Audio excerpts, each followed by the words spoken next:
ನೋಡಿ ಅವ್ರ ಅಪ್ಪನಿಗೆ ಹೆಂಗೆ ಮಾಡ್ತಿದ್ದಾಳೆ ಅವಳು. ತಿಂತಾ ಇದ್ರೆ ತಿನ್ನೋಕ್ಕೆ ಬಿಡೋದಿಲ್ಲ, ಬೈತಾ ಇದ್ದಾಳೆ ಅವರಪ್ಪ ತಿಂತಾ ಇರ್ಬೇಕಾದ್ರೂ.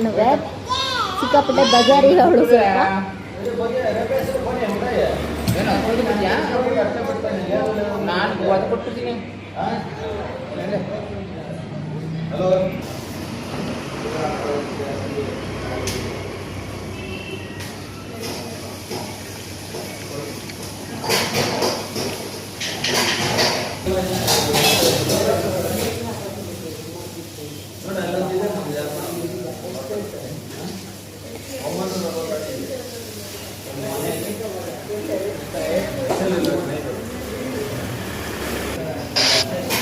ಇಲ್ಲೇನೇನು ಸಿಗುತ್ತೆ ಅಂತ ನಾನು ಇಲ್ಲಿ ಚಾರ್ಟ್ ಇದೆ, ಚಾರ್ಟ್ಸಲ್ಲಿ ತೋರಿಸ್ತಾ ಇದ್ದೀನಿ. ಸರಿಯಾಗಿ ತೋರ್ಸೋಕ್ಕೆ ಬಿಡ್ತಾ ಇಲ್ಲ ಅವಳು, ಕಿತ್ಕೊತಾ